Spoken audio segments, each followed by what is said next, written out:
Madame, Monsieur, bonsoir. Les Martiniquais unis dans une douleur immense. Tout à l'heure, une cérémonie très émouvante s'est déroulée à l'aéroport de Fort-de-France pour rendre hommage aux 152 passagers décédés hier dans le crash de leur avion au Venezuela. Sur l'île, plusieurs communes ont payé un très lourd tribut. Les familles des victimes vont pouvoir se rendre sur le lieu de la catastrophe pour commencer le long travail d'identification. Quasiment tous les corps ont été récupérés. Beaucoup d'hypothèses ce soir pour expliquer pourquoi les deux moteurs de l'avion ont connu des problèmes. Nous serons en direct avec notre envoyé spécial au Venezuela. À Gaza, c'est maintenant par la force que les soldats israéliens doivent évacuer les colons. Cette journée a été marquée par une série d'échauffourées entre l'armée et les résistants de la dernière heure. Un retrait qui se poursuit donc dans une ambiance déchirante et éprouvante. Les hommages se multiplient après le meurtre de frère Roger, celui qui était l'âme et le fondateur de la communauté écuménique de Thésée. Benoît XVI s'est dit scandalisé par cet assassinat d'un homme de paix. Cet accident, dans un parc d'attractions près de Saint-Paul dans l'Oise, 4 personnes ont été grièvement blessées après la chute d'une nacelle d'un manège de type Grand 8 en juillet dernier. Un autre incident s'était déjà produit sur ce site. Les glaces du Groenland disparaissent à une vitesse accélérée. C'est une des conséquences dramatiques du changement climatique. L'Arctique se réchauffe 2 fois plus vite que le reste de la planète. C'est toute l'île de la Martinique qui ce soir est plongée dans la tristesse et le recueillement. Hier, elle a perdu 52 des siens.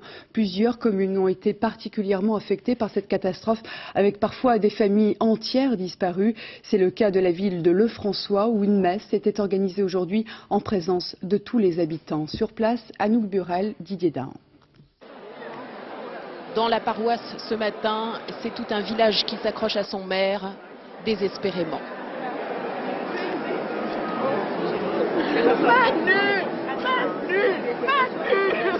Ivres de douleur, les gens ici se sont réunis spontanément. Plus de 2000 personnes pleurent aujourd'hui 27 des leurs. Je veux dire, je ne sais pas, souhaiter du courage à toutes les autres familles qui, comme nous, sont touchées. J'ai une sœur pour nous qui s'en va, c'est beaucoup de choses, je ne sais pas.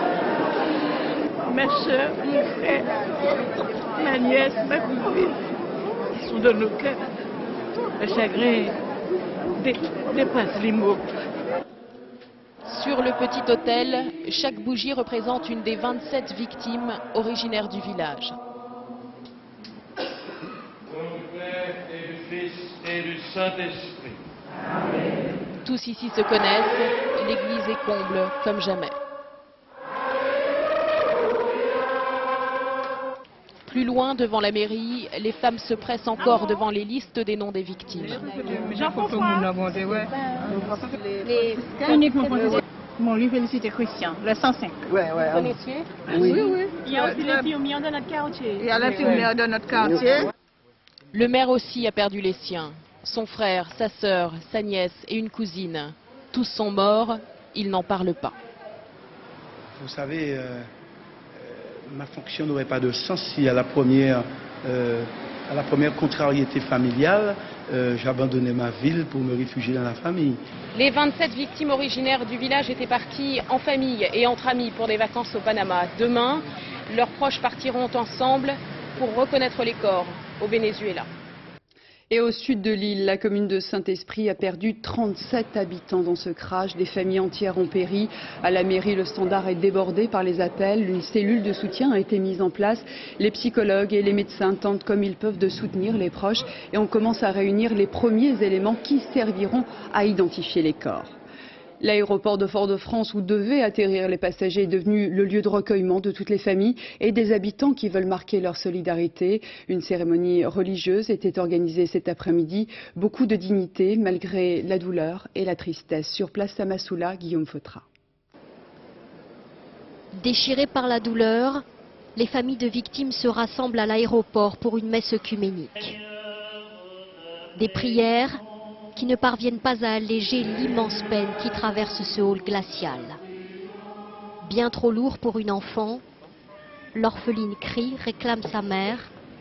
Elle est immédiatement prise en charge par les médecins de la cellule psychologique. Pour cette dame, c'est une petite sœur qui manque à l'appel. J'ai besoin d'être là parce que jusqu'ici, je ne veux pas croire qu'elle soit partie dans l'avion, qu'elle soit morte dans l'avion. Dans la foule, les yeux rougis, bouleversés, le ministre de l'Outre-mer réconforte, écoute. Tous lui font part de leur besoin de se rendre au Venezuela. Je vais, mais je pense que c'est pour une démarche de deuil, pour une démarche de voir s'il y a à voir en fait. Mais oui, je souhaiterais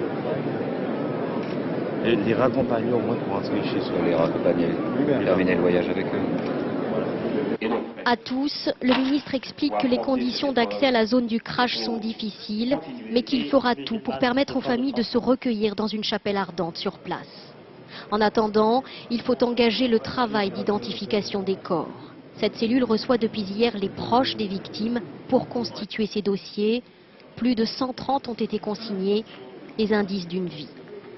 Il y a également l'ensemble des caractéristiques physiologiques, éventuellement la taille, la corpulence, les premiers éléments d'identification distinctifs, des cicatrices, des grains de beauté.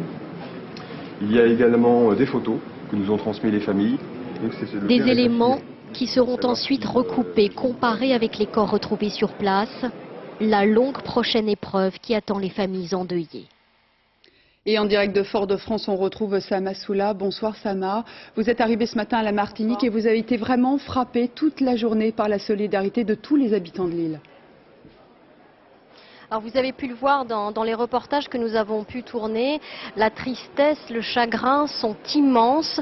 Nous étions dans ce hall tout à l'heure pendant la messe et je peux vous dire que le silence était aussi fort que les larmes qui ont coulé dans ce hall, et pourtant ce sont des larmes de dignité. Les personnes qui étaient ici, qui étaient elles-mêmes endeuillées, trouvaient les mots, la force de réconforter les autres familles également endeuillées. Et en ce qui concerne la solidarité, je vais vous donner un exemple. Cette femme qui est venue, qui regardait la liste et qui nous a dit « Je ne connais personne directement, je ne connais personne personnellement, mais ces noms, je les connais parce que ce sont des employés municipaux. Une de ces dames s'occupait de la cantine de ma fille, alors je me devais d'être ici aujourd'hui. » Discrètement, elle n'a pas voulu parler à la caméra, elle voulait simplement être là pour témoigner sa solidarité. Et je peux vous dire que c'est un sentiment extrêmement partagé à travers toute la Martinique. Et vous le voyez derrière moi, ce hall de l'aéroport reste un lieu de recueillement. Il y a encore des personnes qui ne veulent pas partir d'ici parce que la tristesse se partage, m'ont-ils dit. Merci beaucoup Sama. L'avion s'est donc écrasé dans l'ouest du Venezuela. Les débris sont éparpillés sur des centaines de mètres dans cette zone marécageuse proche de la ville de Machiques où ont pu se rendre nos envoyés spéciaux Pascal Golomer et Tristan Lebras. De l'avion, il ne reste que ces milliers de débris éparpillés dans les marécages sur plusieurs centaines de mètres carrés. Des morceaux calcinés de carlingues, de réacteurs, de trains d'atterrissage, morceaux encore fumants parfois. Et puis ces vêtements, ces chaussures presque intactes que personne n'a encore eu le temps de ramasser. Car les centaines de militaires et de membres de la protection civile présents sur place furent bien trop occupés ces dernières heures à récupérer les corps des victimes. La tâche la plus urgente et la plus pénible. C'est très triste ce qui est arrivé. Personnellement, j'ai vu le corps d'un enfant, un tout petit enfant. Et vous savez, j'ai pleuré. Je ne pouvais plus arrêter mes larmes, je n'ai pas honte de le dire. Ce drame nous a tous bouleversés. Et ce n'est pas encore terminé, parce que le marécage complique le travail. Difficile d'approcher avec un véhicule sans risquer l'enlisement. On ne peut se déplacer le plus souvent qu'à pied. Du coup, certaines zones restent à explorer, autour de la partie arrière de l'avion notamment, la seule partie qui n'est pas volée en éclats au moment de l'impact. Le consul de France au Venezuela est venu de Caracas pour assister à la suite des opérations, mais il n'envisage pas d'accueillir ici les familles de victimes. Ce n'est pas quelque chose qui est prévu actuellement. Les familles sont reçues à la faculté de médecine. Je pense qu'il y aura probablement des photos, des choses comme ça qui sont passées aux familles. C'est à Maracaibo, la grande ville à 2 heures de là, que les corps ont été regroupés. C'est là sans doute que les autorités françaises organiseront l'accueil des familles, loin des marécages de Machiques.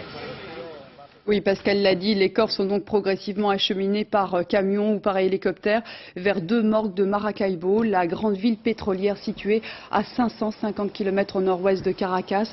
Plusieurs sites ont été mobilisés comme la morgue de l'université et l'institut médico-légal de la ville. Les familles colombiennes des 8 membres d'équipage sont déjà sur place pour commencer le travail d'identification. Et on retrouve au Venezuela notre envoyé spécial Pascal Golomer. Les équipes de secours, les militaires vénézuéliens vont poursuivre leur difficile travail tout au long de la journée. Ils seront rejoints dans les prochaines heures par les enquêteurs, à la fois vénézuéliens et français, qui viendront sur place pour examiner, collecter certaines pièces de la carlingue qui pourraient leur permettre de mieux comprendre ce qui s'est passé à bord lors des 10 dernières minutes avant le crash. Mais quand on voit l'état de la carlingue complètement pulvérisée sur plusieurs centaines de mètres, on imagine mal les informations qu'ils pourront obtenir. Et une quinzaine de gendarmes et de policiers français ont quitté Roissy aujourd'hui pour rejoindre Fort-de-France. Ils sont chargés de récupérer tous les éléments indispensables à l'identification des corps. Le moindre renseignement est important, une photo, un signe distinctif. Certains vont rejoindre ensuite le Venezuela pour renforcer les équipes sur place. Un appareil militaire va également rejoindre le site de la catastrophe pour apporter du matériel, notamment des tentes réfrigérées.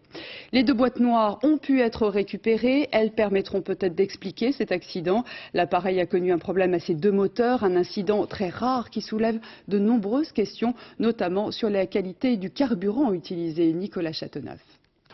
Des morceaux de carlingue au milieu d'un marécage. Ce sont les restes de cet avion filmé récemment par un vidéaste amateur. Hier, le McDonnell Douglas de Western Caribbean devait relier Panama à la Martinique. 1h15 après le décollage, le pilote signale une panne moteur. Il se détourne vers l'aéroport de Maracaibo. Mais l'avion perd alors son 2e réacteur. Il s'écrase finalement à 3h30 du matin près de la ville de Machique. L'avion venait pourtant de subir plusieurs contrôles techniques, alors que s'est-il passé? Première hypothèse, un problème de carburant. La panne simultanée de 2 réacteurs sur un avion est extrêmement rare, car chacun dispose de 2 réservoirs distincts. Y a-t-il eu fuite? La cuve qui les a remplis était-elle polluée par des poussières ou de l'eau? Les autorités panaméennes réfutent cette possibilité. Deuxième question, la chute brutale de l'avion. Près de 2000 mètres perdus chaque minute, une chute en piqué alors que le MD-82 est conçu pour planer. Exemple, à 5000 mètres d'altitude, il peut encore voler près de 110 km sans moteur. Peut-être qu'ils ont calculé une trajectoire, volontairement d'ailleurs, pour se retrouver à proximité d'une zone qui leur paraissait moins dangereuse, pour essayer d'atterrir en campagne, en catastrophe, si je puis dire. Et ça s'est mal terminé, malheureusement, parce que là, il faut de la chance. Troisième question, l'équipage. À 21 ans, le copilote de l'avion comptait 1000 heures de vol, ce qui correspond à un début de carrière. Mais seules les boîtes noires pourront dire s'il y a eu erreur humaine. En attendant, Western Caribbean a suspendu tous ses vols réguliers vers l'Amérique centrale et les Caraïbes. Au-delà de la Martinique, c'est toute la communauté antillaise qui est meurtrie et solidaire face à ce drame. La cellule de crise mise en place par le Quai d'Orsay a reçu plus de 1500 appels. L'annonce de cette catastrophe a provoqué un choc chez les jeunes Martiniquais qui participent actuellement aux Journées mondiales de la jeunesse à Cologne. Certains ont appris la nouvelle par les médias. Valérie Fourniou, Philippe Mugerin. Nous te confions 24 appels, Sohan. Il égrène la longue liste des victimes. 152 noms que le père martiniquais découvre en les lisant à ses pèlerins des JMJ à Cologne. Nous te confions Victorin Anisset. Puis l'émotion le submerge.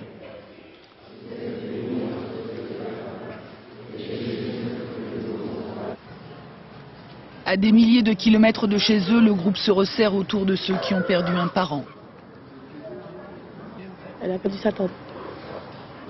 À Vauréal, près de Paris, dans ce quartier, une famille est en deuil. Des cousins et des oncles sont venus réconforter les 2 enfants d'un couple disparus dans la catastrophe. La mairie, par solidarité, s'occupe à leur place des démarches administratives et met tout en œuvre pour aider ces 2 orphelins. Perdre son papa et sa maman comme ça, c'est quand même dans des conditions comme celle-là, et l'apprendre, je crois qu'ils l'ont appris par la presse en plus, enfin ils l'ont appris de façon assez brutale. Sur l'antenne de Média Tropical, une radio antillaise d'Île-de-France, les témoignages affluent, de métropole ou de Martinique, comme celui de cet habitant de Saint-Esprit qui a perdu 37 des siens. Nous avons visité quelques familles qui n'ont pas encore réalisé le drame, puisque les corps ne sont pas là. Aujourd'hui, l'attente, c'est qu'ils ont, les auditeurs, c'est d'avoir des informations, mais surtout la façon dont ils vont pouvoir se recueillir. Vendredi ou samedi prochain, la communauté se rassemblera à Église Saint-Sulpice à Paris pour une messe à la mémoire des victimes. Elle sera célébrée par le père Dauphin, aumônier des Antillais de métropole. En direct de Fort-de-France, on retrouve à présent François Baroin, le ministre de l'Outre-mer. Bonsoir. On l'a vu au début de ce journal, Bonsoir. vous avez participé à la célébration religieuse qui a eu lieu tout à l'heure à l'aéroport. Je suppose que vous avez été marqué, comme nous, par la dignité de ces familles, malgré la douleur, la souffrance. Bon, j'ai été marqué évidemment, j'ai été bouleversé par les pleurs de ces enfants qui n'ont plus de parents. Et j'ai été impressionné par la force, vous l'avez dit, la dignité et l'immense courage de toutes ces familles qui demandent deux choses. La première, c'est de pouvoir se rendre, non pas sur la zone du crash, mais à Maracaibo pour participer à la chapelle ardente, ce que nous sommes en train d'organiser. J'irai au Venezuela tout à l'heure pour voir mes homologues de l'intérieur et de la justice, pour organiser de manière sécurisée ce déplacement. Et puis la deuxième chose, c'est tout simplement la vérité. Et la vérité, c'est le suivi des enquêtes administratives et judiciaires. Alors revenons à présent, c'est vrai, ces familles qui veulent aller sur le lieu du crash pour identifier les corps. Est-ce que vous pourrez mettre suffisamment de moyens en place pour que tous ceux qui le veulent puissent aller sur place ?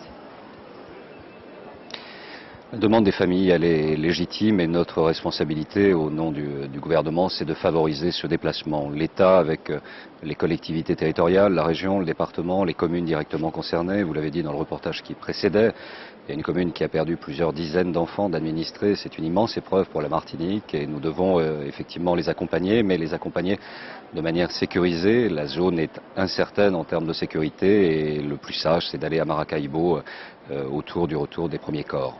Alors vous le disiez, vous allez vous rendre dans quelques heures au Venezuela. Concrètement, qu'est-ce que la France peut faire là-bas ? D'abord, dans un premier temps, favoriser le déplacement des familles. Ensuite, nous avons, et l'intervention du président de la République hier auprès de son homologue, M. Chavez, a été très utile parce qu'il faut saluer le travail des Vénézuéliens en la matière. Nous souhaitons naturellement une bonne coordination de l'action judiciaire. Nous souhaitons la grande transparence de l'information dans ce que le droit permet, c'est-à-dire que les familles soient informées très régulièrement des étapes successives de l'enquête, d'une part, sur le plan judiciaire. Et puis l'enquête administrative qui sera sous l'autorité de la Direction générale de l'aviation civile et qui suppose là aussi une coordination diplomatique. C'est également le sens de mon intervention. Mais je voudrais, avant de conclure, également rendre hommage à tous les acteurs des premières heures. Je pense aux médecins psychologues, je pense aux SAMU, je pense aux pompiers, je pense aux gendarmes, je pense aux policiers qui n'ont pas ménagé leur peine ni leur cœur d'ailleurs pour accompagner les familles des victimes dans ces premières heures d'une très grande douleur. En quelques mots, avant de vous rendre au Venezuela, vous allez faire le tour des villages, on l'a vu, qui ont le plus souffert, Saint-Esprit notamment. Saint-Esprit, de surcroît, les élus eux-mêmes ont perdu des proches, donc c'est une épreuve terrible. Alors les mots sont de peu de choses, la présence d'un ministre n'ajoute peut-être pas non plus grand-chose, mais on se sent tellement seul et le sol se dérobe sous les pieds que être là tout simplement à leur côté et leur dire qu'on les aide, on les accompagne et qu'on pense à eux aujourd'hui comme pour demain. Merci beaucoup François Barouin. Et dans cette atmosphère de tristesse et de souffrance, voici l'histoire de ce couple martiniquais qui a échappé malgré lui à cette catastrophe aérienne. Cette mère de famille et son époux avaient renoncé au dernier moment à leurs vacances pour rester aux côtés de leur fils malade. On les écoute. Sur le coup, on n'a pas réalisé vraiment l'importance de la chose, mais on se dit, mais on revient de loin. Parce qu'on est vraiment... Il suffisait de rien pour qu'on soit sur la liste des disparus. Si mon fils n'avait pas été malade, on serait là-dedans. Oui, parce que mon mari, son temps, ses loisirs, c'est l'espagnol. Et il voulait partir à Panama pour s'exercer, pour parler espagnol. Vous les connaissiez tous? Tous. Nous avons fréquenté le même, en ce temps-là, on disait cours complémentaire, le même établissement. Voilà. Donc c'était des amis pour vous? Des parents, des frères et sœurs. Cette nouvelle catastrophe, la 4e depuis le début du mois d'août, ravive l'inquiétude sur la sécurité des vols à bas prix. Ces dernières années, l'Union européenne a renforcé sa législation dans ce domaine. Mais dans les faits, il est toujours très difficile de savoir précisément sur quelle compagnie et à bord de quel avion on voyage quand on achète un séjour clé en main. Séverine Lebrun, Hervé Pozzo, Thierry Breton. Terminal 3 à l'aéroport de Roissy, le temple du charter. Ici, la plupart des passagers ont acheté des séjours tout compris. Ils partent à Istanbul, Dakar ou Marrakech. C'est à peu près tout ce qu'ils savent de leur voyage. Vous partez avec quelle compagnie? Bonne question. Je sais pas, un charter. Nous avons fait confiance à l'agence qui nous a conseillé ce billet, qui correspondait aussi à notre budget. Informer davantage les passagers sur les compagnies qu'ils empruntent, c'est pourtant l'un des engagements des professionnels du tourisme. Chez ce distributeur de voyages sur Internet, on l'affirme, les 900 000 clients savent toujours avec quels avions ils vont voler. Il a une information complète au travers des offres. On va lui donner la compagnie aérienne avec laquelle il va voyager. Mais quelques minutes plus tard, la démonstration est loin d'être concluante. 4 fois sur 5, le nom de la compagnie n'est pas indiqué. Il est juste mentionné qu'il s'agit d'un vol charter. Là, il n'y a pas le nom de la compagnie. Est-ce que ça apparaît après? Non. Non. Pourtant, en janvier 2004, après le crash à Sharm el-Sheikh d'un avion de la Flash Airlines, le ministère des Transports s'était engagé à créer un label pour distinguer les compagnies vertueuses. Près de 2 ans plus tard, rien n'est fait et la défiance à l'égard de certaines compagnies qui rognent sur tous les budgets a peut-être de bonnes raisons de perdurer. Elle peut choisir pour des raisons économiques de ne pas se lancer dans un projet qui comporte des exigences, des critères de conformité qui sont plus coûteux que la simple adhérence à une réglementation nationale. La Commission européenne envisage désormais de publier sur Internet une liste noire des compagnies à risque.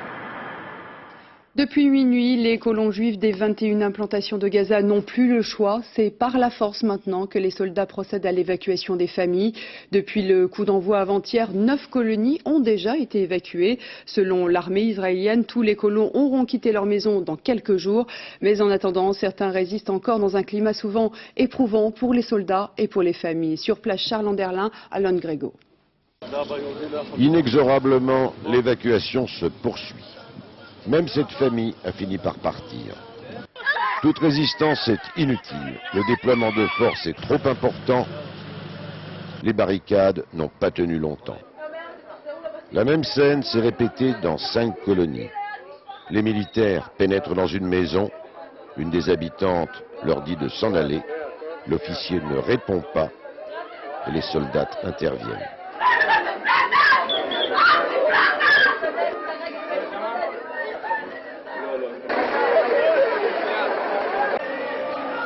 Les synagogues sont évacuées les unes après les autres, certaines volontairement, après des négociations, d'autres manu militari.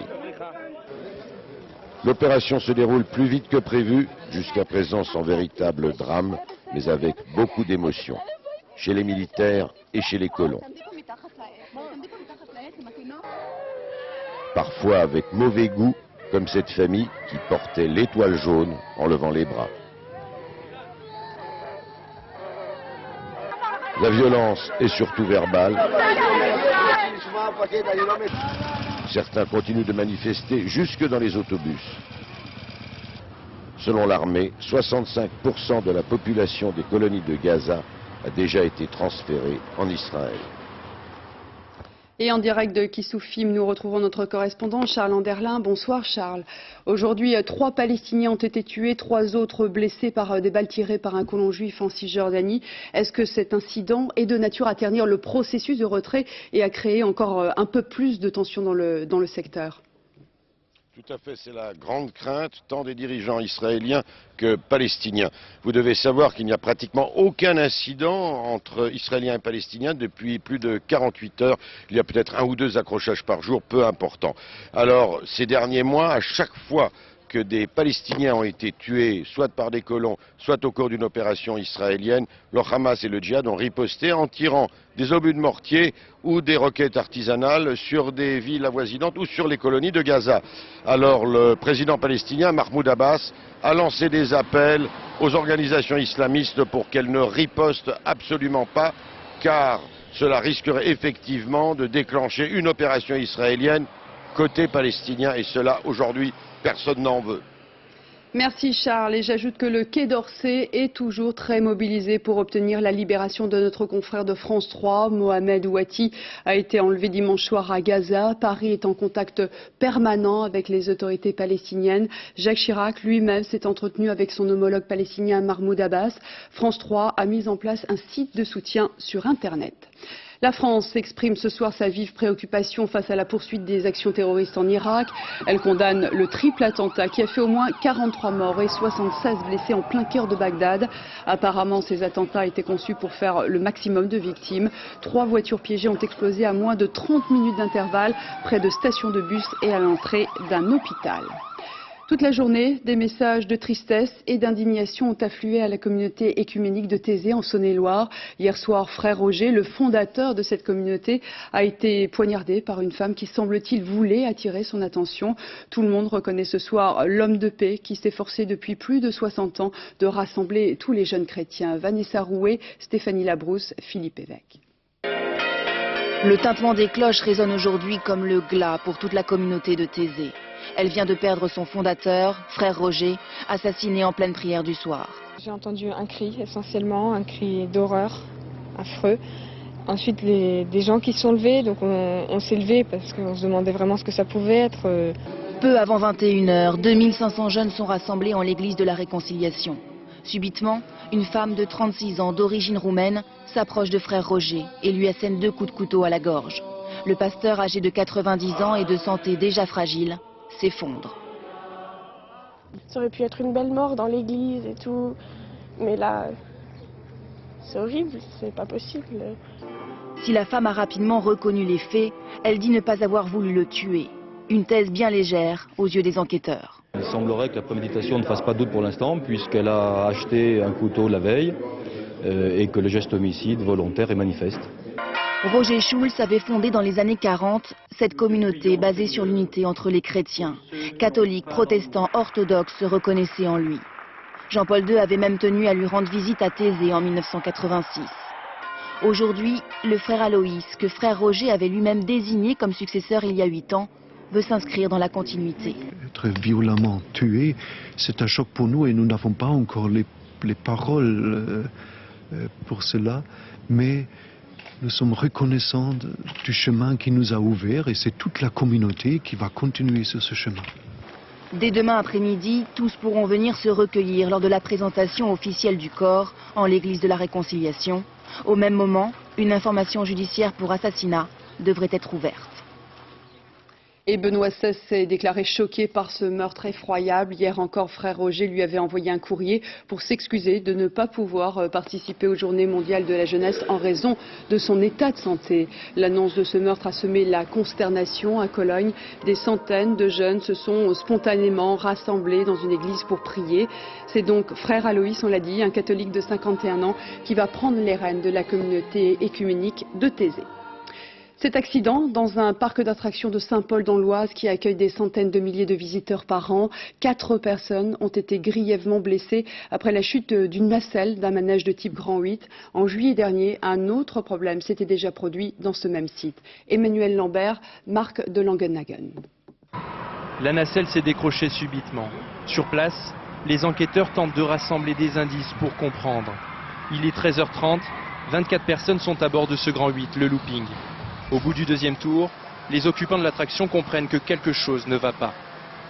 Il y a eu un choc, on ne savait pas qu'est-ce que c'était. Au début, on croyait que c'était quelque chose, un rocher, quelque chose qui avait percuté. Et en fait, après, moi, j'ai regardé sur le côté, j'ai vu un wagon qui était carrément retourné et je voyais des pieds en l'air, donc je ne savais pas qu'est-ce qu'il y avait eu d'autre après.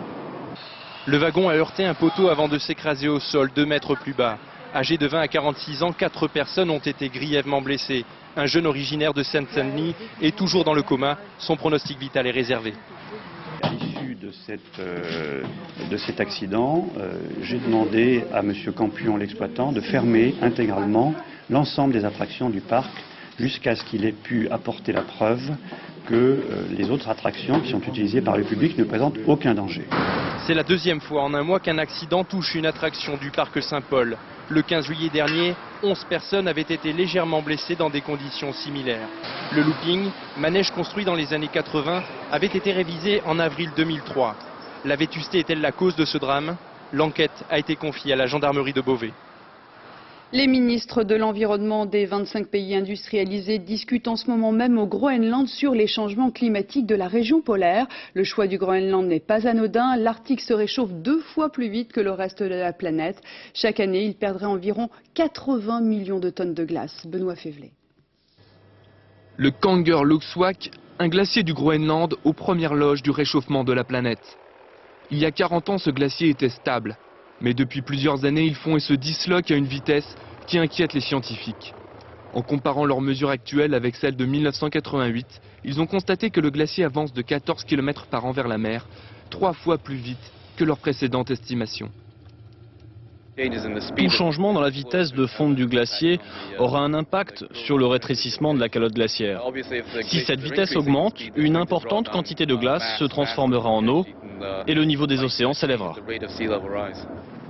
Le pôle Nord se réchauffe 2 fois plus vite que le reste de la planète. Voici en vert les zones de fonte des glaces pendant l'été de 1992. 10 ans plus tard, cette proportion a considérablement augmenté.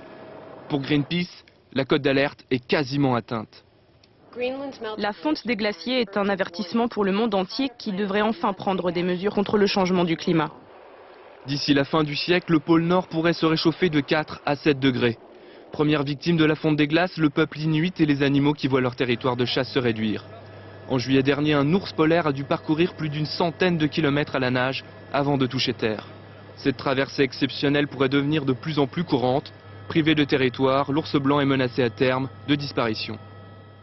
Déjà un petit parfum de rentrée des classes. Dès lundi, ce sera la fin des vacances pour les établissements qui pratiquent la semaine des 4 jours. Pour les autres, encore un peu de répit jusqu'à début de septembre. Certains profitent jusqu'au bout des derniers instants de liberté et d'autres anticipent déjà et achètent leurs fournitures scolaires histoire d'éviter la cohue des derniers jours. Reportage au bord de la mer, François-Julien Piednoir, Christophe Larocca. Le râteau et la bouée, c'est quand même plus drôle que le stylo et le cahier. Difficile les pieds dans l'eau, d'avoir la tête à l'école, c'est dur. Mais il faudrait peut-être penser aux fournitures. Je m'en fiche un peu parce que pour l'instant je suis en vacances.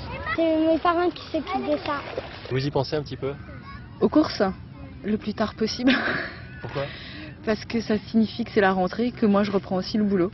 Mais il y a aussi les parents prévenants qui préfèrent bronzer sous les néons des supermarchés.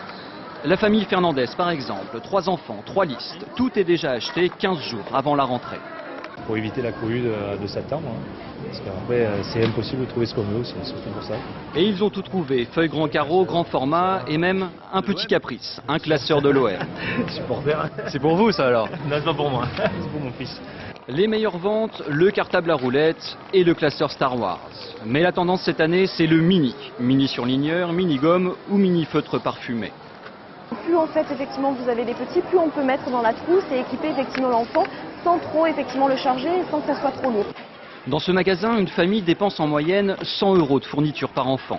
Pour les Finlandaises, c'est beaucoup moins, 180 € à 3. Les salaires, ça bouge pas trop, les prix des fournitures augmentent, les profs ils en demandent toujours plus. Donc bon, forcément à un moment donné, faire attention quoi. La famille va recevoir 260 € d'allocation par enfant. De quoi la soulager financièrement, mais pas de faire oublier aux enfants la fin de l'été. Ça me fait déprimer, parce que c'est bientôt la rentrée, on dit que ça me fait penser qu'on va bientôt reprendre les cours, les devoirs. La piscine au fond du jardin, Dylan l'a déjà mise de côté. Il préfère s'échauffer pour la rentrée avec son nouveau stylo et son nouveau cahier.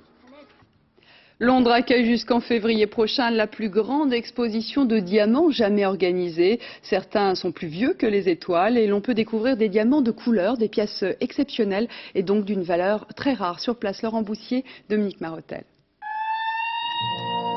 Un miracle de la nature, plus de 203 carats qui brillent de 1000 feux et fascinent le visiteur. L'étoile du millénaire. Découvert au Congo au début des années 90, un des diamants les plus célèbres du monde, d'une perfection absolue et évidemment d'une valeur inestimable. Il faut penser en dizaines de millions d'euros, ces pièces n'ont pas de prix. Ces gros diamants sont si rares qu'on peut annoncer n'importe quel chiffre, comme pour un tableau de Van Gogh ou de Monet. L'étoile du millénaire n'est évidemment qu'une des célébrités de cette exposition de diamants, la plus grande jamais réalisée dans le monde.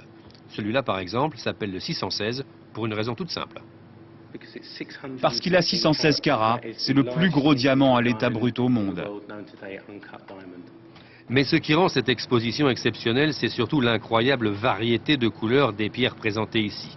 Un diamant sur 10 000 n'est pas blanc, mais un seul sur 1 million est rose ou bleu. Unique au monde donc, ce diamant rose de 60 carats exposé pour la première fois. Unique au monde aussi, cette collection privée où sont réunies toutes les couleurs de diamants existant sur Terre. Quand les gens voient un diamant de couleur de 100 carats, ils restent sans voix. Et ici, c'est la seule occasion qu'ils auront de toute leur vie d'en voir plusieurs réunis. Et puis, évidemment, il y a les bijoux. Couronnes, bracelets, boucles d'oreilles, boutons de veste, tous plus brillants, plus éclatants les uns que les autres. Classiques généralement pour ceux appartenant aux familles royales, plus kitsch peut-être pour quelques créations commandées par de nouveaux riches. Comme cette robe, aux 2400 diamants, portée une seule fois par sa propriétaire. Voilà, et on retourne au Venezuela avec notre envoyé spécial Pascal Golomer. Vous êtes rendu aujourd'hui sur le lieu du crash qui a coûté la vie à 152 Français. Là-bas, je suppose qu'actuellement, les opérations de recherche se poursuivent. Oui, nous évoquions tout à l'heure le travail difficile qu'accomplissent les secouristes vénézuéliens. Ils sont là derrière moi à continuer leur travail de recherche. Il y a quelques minutes, nous avons vu passer 2 véhicules qui venaient du lieu du crash, qui est juste derrière moi, avec à leur bord des sacs en plastique. Et les pompiers nous ont confirmé qu'il s'agissait de corps de victimes, ou malheureusement peut-être de ce qui reste des corps, car c'est bien là le drame dans une telle catastrophe. Les autorités ne peuvent pas promettre qu'elles pourront identifier toutes les victimes. Elles promettent de faire le maximum, mais quand on voit l'état de la carlingue sur place, on imagine la difficulté du travail des médecins légistes. Alors, il faut dire que les corps sont progressivement rapatriés dans des morgues. Hein. Oui, c'est vrai, ces corps qu'on a vus passer vont maintenant partir dans la ville à Maracaibo, qui est une ville à 2 heures de route à peu près, qui a toutes les infrastructures nécessaires avec les morgues et les lieux où les médecins légistes vont pouvoir examiner ces corps. Et le représentant du consulat, le consul de France que nous avons rencontré, nous disait que c'est sans doute là que les familles viendront examiner et se recueillir auprès des corps des victimes. Il est pour l'instant hors de question qu'elles viennent ici sur place. Effectivement, ce serait un tel choc émotionnel et matériellement, ce serait très difficile de les accueillir dans des circonstances, dans des conditions aussi précaires. On a vu que François Baroin se rendra dans quelques heures au Venezuela. On a vraiment l'impression que les autorités au Venezuela se sont très vite mobilisées, très bien organisées. C'est ce que nous ont dit à la fois les responsables locaux ici de la petite commune qui s'est mobilisée dès que le crash a eu lieu. Ensuite, les secouristes, les pompiers, les représentants de la protection civile et la garde nationale sont venus sur place. Il y avait des centaines de personnes ici pour s'occuper des opérations de secours hier. Ils sont un petit peu moins nombreux aujourd'hui. Mais le consul de France nous disait qu'il y a vraiment eu un travail de solidarité et on le sent dans les rencontres que nous faisons et dans les discussions qu'on peut avoir. Les gens sont très choqués par ce qui s'est passé. Ils veulent savoir exactement d'où venaient ces personnes, veulent en savoir davantage sur la Martinique. Et c'est vrai que tout le monde se sent très choqué à la fois dans les circonstances et du nombre de victimes dans ce crash. Merci beaucoup Pascal, vous étiez en direct du Venezuela, tout près du lieu du crash, et j'ajoute qu'un hommage national sera rendu aux victimes mercredi 24 août. Et voilà, c'est la fin de ce journal. Merci à vous de l'avoir suivi. Tout de suite, la météo de Patrice Drevet, 21h, votre série FBI portée disparue. À minuit 30, le dernier journal vous sera présenté par Eve Mété. Dès 6h30, Télématin, dans les 4 vérités, Jean-Paul Chapelle recevra Jean Quatremer, journaliste à Libération. Et on se quitte sur ces images superbes de voiliers. Une dizaine de vieux gréements sont arrivés aujourd'hui dans le port d'Amsterdam. 7e édition de ce rassemblement organisé tous les 5 ans où 25 pays sont représentés. Des tonnes de sable ont été déversées pour aménager 2 plages artificielles. 2000 artistes se produiront jusqu'au départ des navires. Ce sera le 21 août prochain. Excellente soirée sur France 2. À demain, 20h.